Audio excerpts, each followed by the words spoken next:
Bonsoir à tous. Donc moi je suis Agnès Séjourné. Je suis élue dans une ville de Gironde, Libourne. Je ne sais pas si vous connaissez plus facilement Bordeaux ou Saint-Émilion. Voilà. Donc Libourne, c'est une ville de 25 000 habitants qui a la particularité d'être occupée pour son tiers par des vignes. Donc je reviendrai là-dessus tout à l'heure. Alors est-ce que c'était un rêve d'enfant de devenir une élue écologiste ? Alors non, ce n'est pas un rêve d'enfant. En revanche, c'est vraiment dans l'enfance que se sont forgées mes valeurs d'écologiste.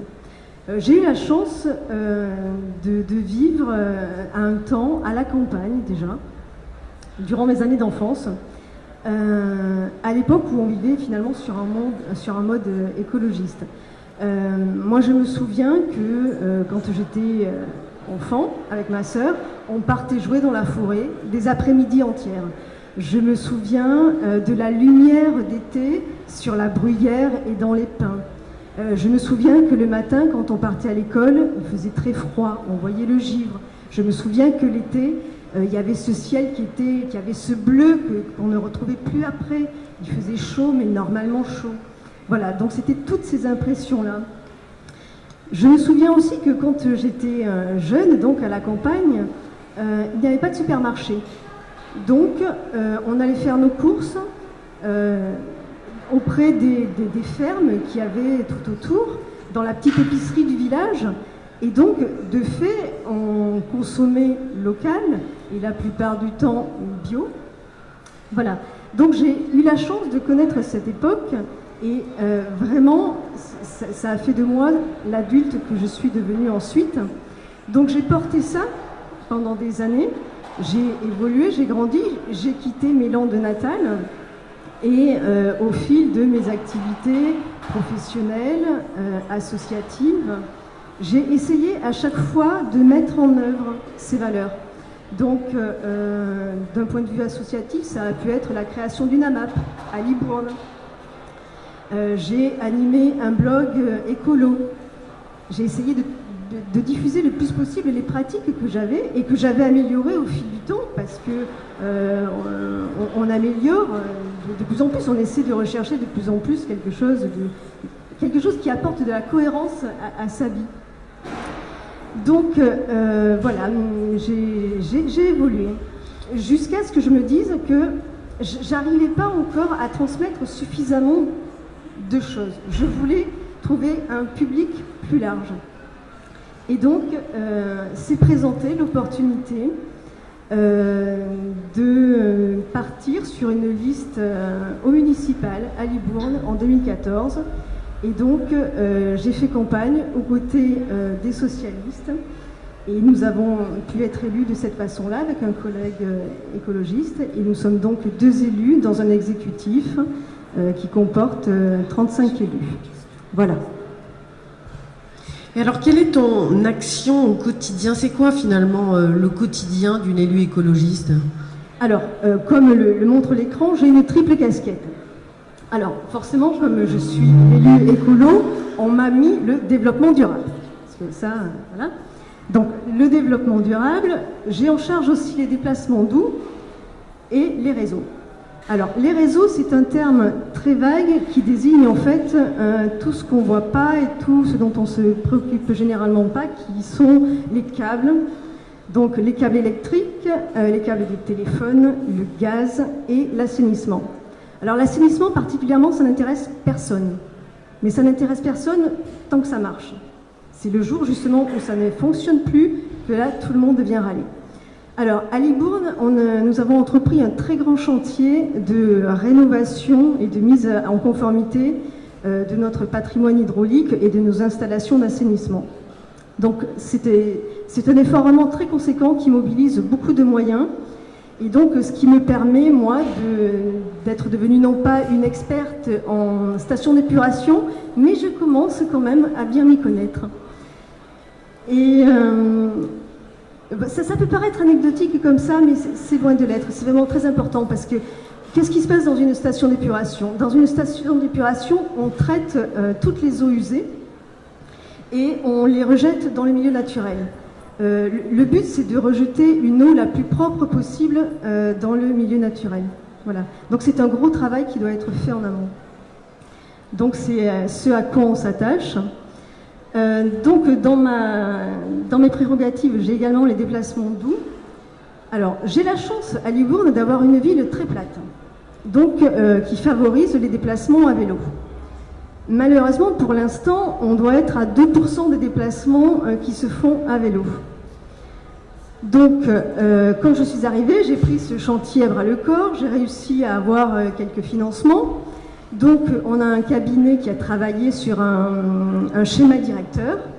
Et maintenant, je vais pouvoir le déployer sur les 4 années qui me restent et faire en sorte que les gens dans Libourne puissent se déplacer à vélo facilement. Parce que jusqu'à présent, on avait des pistes cyclables, des bandes cyclables qui étaient d'un côté, de l'autre. Il n'y avait pas d'unité, c'était pas relié. Et surtout, les administrés nous reprochent le fait que ce ne soit pas sécurisé. Donc on travaille à tout ça, et là, on vient de lancer cette année donc ce grand plan vélo d'ailleurs. Et on espère qu'à la fin du mandat, on aura réussi à porter le chiffre de 2 à 8% des déplacements à vélo, 10 si on a très bien travaillé. Parallèlement à ça, pour ce qui est des déplacements vélo, je viens juste de mettre en libre service des vélos. C'est un service qui est proposé gratuitement, non seulement aux Libournais, mais à tous ceux qui viennent à Libourne. Vous pouvez emprunter un vélo, vous déplacer où vous voulez dans la ville, vous le ramener, et ça ne vous coûte rien. Voilà. Et je suis également donc en charge du développement durable. Alors, je disais en propos liminaire que la particularité de Libourne, c'était que sur le territoire, nous avons un tiers de vignes. Un tiers de vignes, ça veut dire beaucoup d'épandage, beaucoup de pesticides. Il faut savoir que la Gironde fait partie des 2 départements en France, avec la Charente, qui utilisent le plus de pesticides. Sachant que la France est déjà le premier pays le plus consommateur de pesticides. Donc je vous laisse imaginer ce que ça peut représenter. Alors à la campagne on voit à peu près, en ville ça veut dire que vous avez des gens partout, vous avez des écoles, vous avez des établissements de personnes âgées. Et pour l'instant c'était pas vraiment réglementé. Il y avait un arrêté préfectoral qui datait de 2014, mais encore il avait été mis en place suite à une intoxication dans une école dans le Médoc. Donc c'est très compliqué la vigne à Libourne parce que c'est à la fois un poumon économique, donc il faut faire très attention, mais en même temps, nous, on a la charge aussi sanitaire de nos administrés. Donc il faut qu'on fasse attention à tout le monde. Donc dans ce cadre-là, suite à la diffusion du reportage de Délice Lucet, Cache Investigation, qui avait provoqué quand même un certain émoi et qui avait commencé à faire bouger les choses, j'ai pu organisé à la fin du mois de mars, cette année dernière, un tour de table qui a réuni, et c'était vraiment une première, des gens de tous bords, à la fois des représentants des syndicats viticoles, à la fois le président du CIVB, qui est le Conseil interprofessionnel des vins de Bordeaux, et en face, j'avais des exploitants viticoles en biodynamie. J'avais également des représentants des parents d'élèves. Et tout ce petit monde, à défaut de s'entendre, c'est au moins parler. Et c'était la première fois. Et je considère que c'est un des grands chantiers de mon mandat aussi, faire en sorte d'arriver à les réunir de nouveau régulièrement et faire avancer les pratiques dans le sens de la préservation de notre air, de notre eau, de notre environnement en général. Voilà. Alors justement, quel bilan fais-tu de ton action rapidement après 2 ans et demi d'exercice ? Alors la chose dont j'ai pris conscience en arrivant, c'est que le temps administratif, le temps d'une collectivité territoriale n'est pas du tout le même que le temps que nous connaissons nous. Moi, quand je fais quelque chose, hop, je veux que ça aille vite. Non. Alors, dans une mairie, vous commencez quelque chose, 2, 3, 4, parfois 6 mois après, vous pouvez estimer que vous avez un peu avancé. Donc ça, il faut s'habituer à ça, c'est pas toujours facile. Mais bon, une fois qu'on a compris qu'il y a ce décalage dans le temps, on arrive à avancer. Et on se rend compte que les choses arrivent malgré tout à se faire. Donc il y a ça, ce qui explique que j'ai quand même mis 2 ans à pouvoir offrir mon service de vélo en libre service. 2 ans, moi, ça m'a paru un temps très très long. Voilà, mais pour eux, c'est normal. Ce qu'il faut savoir aussi, c'est que quand on est élu, on se fait engueuler tout le temps, en fait. Parce que dans le cas des pistes cyclables, je me fais engueuler par les cyclistes qui estiment qu'il n'y en a pas assez, que je ne mets pas assez d'équipement à leur disposition, mais je me fais aussi engueuler par les riverains devant lesquels passe une piste cyclable. Ils veulent bien des pistes cyclables, mais pas devant chez eux, parce que ça les empêche de se garer le midi quand ils rentrent manger. Donc il faut arriver à concilier tout ça. C'est pas toujours simple, mais bon, on y arrive. Mais au bout de 2 ans et demi, j'ai quand même réussi à enclencher des choses. Il y a encore beaucoup de travail à faire, mais on a encore presque 4 ans. Et je réalise quand même que c'est quelque chose qui est très énergivore, qui est très chronophage, mais qui est au final assez grisant. Parce qu'on a vraiment l'impression d'agir. Et si j'avais un message à faire passer ce soir, c'est vraiment à vous engager si vous avez la possibilité.